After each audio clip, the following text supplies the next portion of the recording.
Hello दोस्त। आज हम देखते हैं कि भाज्य संख्या किसको कहते हैं। आप गौर से देखिए, सिर्फ देखते देखते आपको याद हो जाएगा, इसका पूरा गारंटी हम लेते हैं। सिर्फ आप गौर से एक बार सुन लीजिए। मेरी विनती है कि आप एक बार गौर से मेरा बात मान के आप सुन लीजिए। सिर्फ ये रील नहीं है कि आप 5 सेकंड में डिसीजन ले लीजिएगा अच्छा है या बुरा है। 1 मिनट का ज़्यादा नहीं, 1 से 1.5 मिनट का समय, 2 मिनट का समय दीजिए और गौर से सुन लीजिए। नहीं याद हो जाए तो बताइएगा, दोबारा देखने का जरूरत नहीं पड़ेगा, पूरा जीवन याद रहेगा। तो हम लिखते हैं भाज्य संख्या।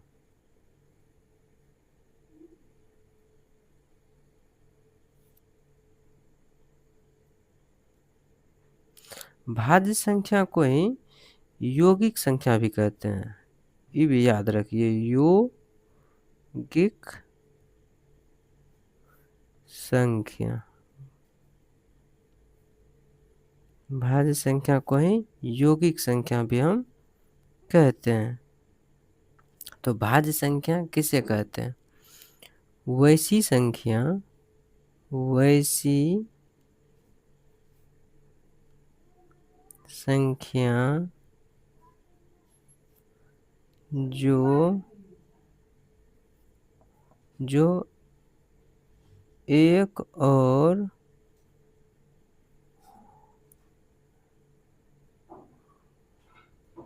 अपने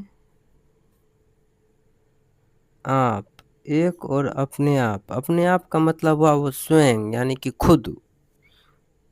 जैसे 5 है तो 5 खुद, स्वयं बोलिए, खुद बोलिए या अपने आप बोलिए, एक ही, ये सब क्या है, एक ही बात है। वैसी संख्या जो एक और अपने आप से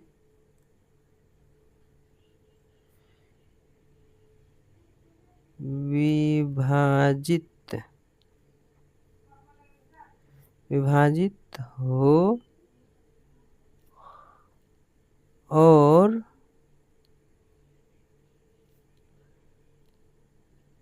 किसी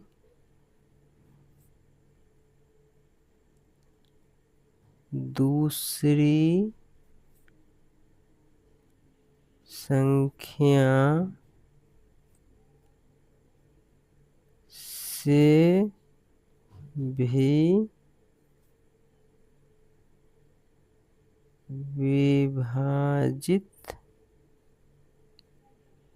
हो। जो एक और अपने आप से विभाजित हो और किसी दूसरी संख्या से भी विभाजित हो, उसे क्या कहते हैं? उसे भाज्य संख्या या यौगिक संख्या कहते हैं। उसे भाज्य संख्या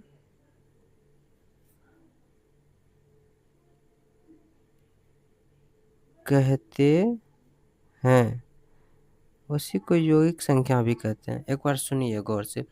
हमने लिखा भाज्य संख्या या यौगिक संख्या किसे कहते हैं? वैसी संख्या जो एक और अपने आप का मतलब हुआ कि स्वयं, वो खुद अपने आप से विभाजित हो और किसी दूसरी संख्या से भी विभाजित हो, उसे भाज्य संख्या कहते हैं। आपको एग्जाम्पल से पूरी तरह से क्लियर हो जाएगा, थोड़ा सा भी डाउट नहीं रहेगा। एग्जाम्पल समझ में आ गया, परिभाषा ऑटोमेटिक याद हो जाता है। जैसे मान के चलिए, तो हम 4 लेते हैं, तो 4 देखिए 1 से कटेगा। 4 में अगर भागा देंगे 1 से तो तब कटेगा। अपने आप लिखे हैं ना, तो अपने आप का मतलब हुआ ये 4 खुद, ये 4 से भी दीजिएगा तब भी ये कटेगा। और किसी दूसरी संख्या से भी विभाजित हो, कहने का मतलब दूसरी संख्या और किससे होगा? ये 2 से भी विभाजित हो जाएगा। 1 से होगा, अपने आप से होगा और 2 से भी होगा, इसीलिए ये भाज्य संख्या हो गया। मान के चलिए 5 नहीं होगा, क्योंकि 5 1 से कटता है, 5 से कटता है और किसी से नहीं कटता। उसके अलावा मान के चलिए 6 किससे कटेगा? 6 3 से भी कटता है, 1 से कटता है, अपने आप से कटता है और 3 से भी कटता है। 7 जो है ना से 1 से कटता है, 7 से कटता है, इसलिए 7 नहीं होगा। 8 8 देखिए 1 से कटता है, अपने आप से कटता है और ये और से कटतू से भी कटता है, ये 4 से भी कटता है। तो सीधी सी बात ऐसे समझ लीजिए, जो एक और अपने आप से तो सभी संख्या कटता है, एक और अपने आप के अलावा किसी दूसरी संख्या से विभाजित हो ना, तो सभी क्या है, भाज्य संख्या है। तो इस तरह से ढेरों संख्या हो सकता है जो भाज्य संख्या हो। हम आदि लगा दिए। आपको इसमें क्या समझ में नहीं आया, आप कमेंट जरूर कीजिएगा कि हमको ये चीज़ समझ में नहीं आया, उसको हम बिल्कुल क्लियर आपको कमेंट में ही आपका रिप्लाई देंगे। हो सके तो वीडियो भी बना देंगे आपके लिए, पर आपको जो भी दिक्कत है आप कमेंट में ज़रूर पूछिए हमसे।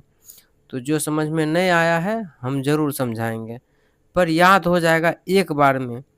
आप इसको एक बार पढ़ लीजिए, याद हो जाएगा। इसमें याद करना क्या है, कुछ नहीं याद करना, सीधी सी बात, एक लाइन याद करना है, जो 1 से कटे, अपने आप से कटे और किसी दूसरी संख्या से भी कटे, बस इतना ठो।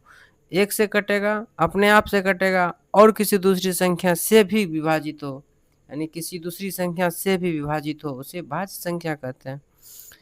किसी भी दूसरी भी संख्या से विभाजित हो उसे भाज्य संख्या कहते हैं। 1 से कटे, अपने आप से कटे और किसी दूसरी संख्या से विभाजित हो उसे भाज्य संख्या कहते हैं या यौगिक संख्या कहते हैं। दोस्त चैनल को सब्सक्राइब जरूर कर लीजिएगा। और अगला कौन सा संख्या का वीडियो हम आपको चाहिए, आप कमेंट जरूर करके हमको बताइए, हम वो वीडियो बहुत जल्द आपके लिए, वो आप कमेंट कीजिए, हम तुरंत अपलोड कर देंगे बना के। तो चैनल को सब्सक्राइब जरूर कर लें मेरे दोस्त, आपसे यही एक विनती है मेरा कि चैनल को सब्सक्राइब कर लें।